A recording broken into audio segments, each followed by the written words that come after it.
J'étais donc heureux quand l'occasion s'est présentée de raconteur et je le saisissais avec empressement. Du reste, l'empereur me devinait à cet égard et montant ses comptes, car à la fin d'une de mes histoires, mes pinçant l'oreille, il me dit d'un son de voix qui me ravissait.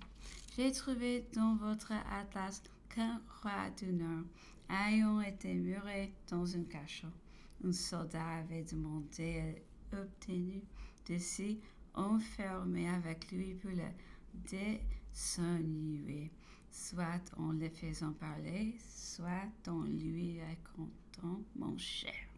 Vous voilà ce soldat. Je lui racontais donc en ce moment la mystification qu'on avait placée sur le compte de Messieurs de Marbois. Elle était ne veut plus l'empereur. Un jour, à ce que quelqu'un disait-on, qui était malade et ennuyé de sa médecine personnelle, ordonna qu'on fût chercher Monsieur Butrois, un des fameux médecins de Paris. On se trompa et l'on fut chez Monsieur de Marbois, ex-ministre du Trésor, et alors président de la Cour des comptes. Son Excellence, l'ambassadeur de Perse, lui dit-on, est fort malade et désire avoir une entrevue avec vous. Monsieur de Marbois ne voit pas d'abord quel rapport il peut avoir avec l'ambassadeur de Perse. Toutefois, c'était l'envoyé d'un grand prince. Et il n'est rien donc, la vérité ne s'accommode. Il se rend avec pompe et il faut convenir que son costume, son maintien, sa figure n'était en guère propre à détromper à quelqu'un qui, dès qu'il aperçoit, tire la langue, lui tend les bras et lui présente les boules. Ces gestes étonnants, Monsieur de Marbois, mais ce pouvait être un usage de l'Orient. Il accepte la main et la lui serre. Quand quatre staffiers entrant avec solennité et vont placer sous le nez de Monsieur les ministres un vase de vin équivoque pour sa meilleure information sur l'état du malade. À ces vues significatives, le roi Monsieur de Marbois se fâchait tout rouge et veut savoir ce qu'on a prétendu. Tout s'explique. C'est Monsieur Bourdois qu'on a voulu avoir la seule connaissance de nos affaires, toute l'erreur. Mais voilà pourtant, Monsieur de Marbois, la risée de la capitale, et dès longtemps il ne pourra se présenter nulle part sans réveiller. Aussitôt ont eu lieu une bruyante gaieté. Les salons de Paris sont terribles avec leur kilobé. Observez alors l'empereur. Et c'est là parce qu'il faut convenir que la plupart sont pleins de sel et d'esprit. Avec eux, on est toujours battu en brèche. Et il est bien rare qu'on n'y se combat pas.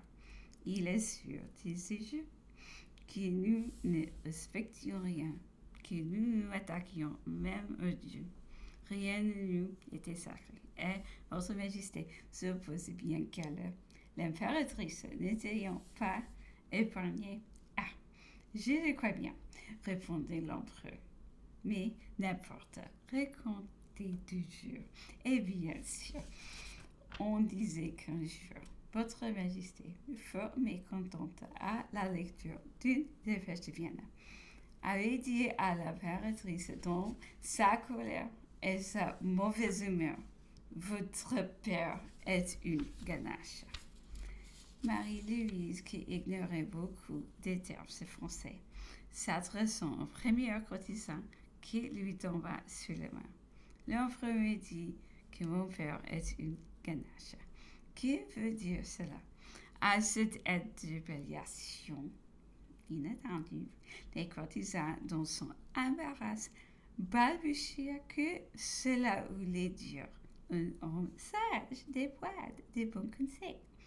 À quelques jours de là, et la mémoire encore toute fraîche de sa nouvelle acquisition, l'impératrice président le Conseil d'État en voyant la discussion plus animée que ne voulait. Intupéa put mettre fin. Monsieur Cambacérasky a su côté baillé d'un soit peu au cornille. C'est à vous à nous mettre d'accord dans cette occasion importante, lui dit-elle. Vous serez notre oracle. Car je vous tiens plus les premières la meilleure ganache de l'Empire. À ces paroles de mon récit, l'empereur riait à s'en tenir les côtés. Ah, quel dommage, disait-il, que cela ne soit pas véritable. Voyez-vous bien l'ensemble du tableau. L'impésure compromise de Cambacérès, l'hilarité de tous les conseils et l'embarras de la pauvre Marie-Louise, épouvantée de tout son succès. La conversation avait duré longtemps ici et peut-être y avait-il déjà plus de 2 heures que j'étais avec l'empereur. Je m'étais évertuée à babiller tant et plus pour le distraire et j'avais réussi. L'empereur s'était ranimé. Il avait ri quand il me renvoya. Il était beaucoup mieux et moi je partais heureux. 30. Je devais aller dîner avec mon fils à Briars, chez notre hôte, à notre ancien demeure. Sur les 3h30, j'ai été prendre les ordres de l'empereur. Il était comme hier et n'avait pas le projet de sortir davantage. Un instant avant d'arriver à Hutsky, chez Madame Bertrand, j'ai rencontré le gouverneur qui allait à Longwood. Il me demandait comment se portait l'empereur. Je lui ai dit, en être inquiète, qu'il n'avait reçu aucun de nous hier, qu'il m'avait dit ce matin être bien, mais que son visage, je préférais qu'il me dit être incommodé. Vers les 8h30, nous sommes mis en route pour revenir à Longwood. Il faisait très obscur. Le temps s'est mis à une pluie battante, aussi vive, aussi mordante que la grêle. Nous avons fait la course la plus désagréable, la plus pénible, la plus dangereuse, à chaque instant, à la veille de nous précipiter dans les abîmes, parce que nous galopions au hasard sans rien voir. Nous sommes arrivés transpercés. L'empereur avait donné l'ordre de m'introduire chez lui à mon retour. Il était bien, bon, mais il n'était pas sorti plus que la veille et n'avait pas reçu davantage. Il m'attendait à Didi et avec beaucoup de choses à me raconter. Ayant appris que le gouverneur était venu, il l'avait admis dans sa chambre, bien qu'il ne fût pas habillé. Elle se trouva obligée de garder son canapé. Il avait parcouru vis-à-vis de lui, dans les calmes les plus parfaits, disait-il, tous les points qui pouvaient se présenter naturellement à l'esprit. Il parlait de protester contre le traité de 3 août, où les monarques alliés le déclarant proscrit et prisonnier. Il demandait quel était le droit de ses souverains de disposer de lui sans sa participation, lui qui était leur égal et avait été parfois le maître. S'il avait voulu se retirer en Russie, disait-il, Alexandre, qui s'était dit son ami, qu'il n'avait eu avec lui que des querelles politiques, si ne l'eût pas menura, l'eût du moins traité comme tel. Le gouverneur n'en disconvenait pas.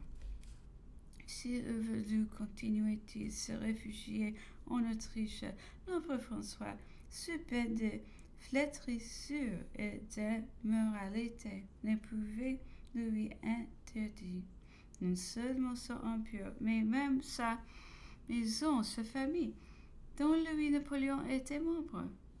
Le gouverneur en convenait encore.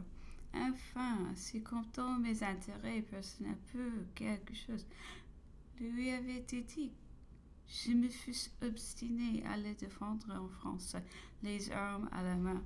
Nous doutons que les Alliés ne nous ont accordé peu de traité, une faute d'avantage, peut-être même de territoire.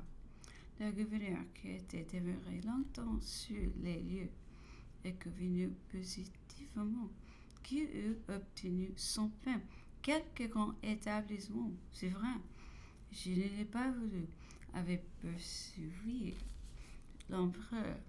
Je me suis décidé à quitter les affaires, indigné de voir les meneurs de la France, la trahir, ou se me prendre grossièrement sur ses plus chers intérêts, indigne de voir que la masse des représentants pouvait plutôt que de périodes transiger avec cette indépendance sacrée qui, non moins que l'honneur, est aussi une île échappée et symbole.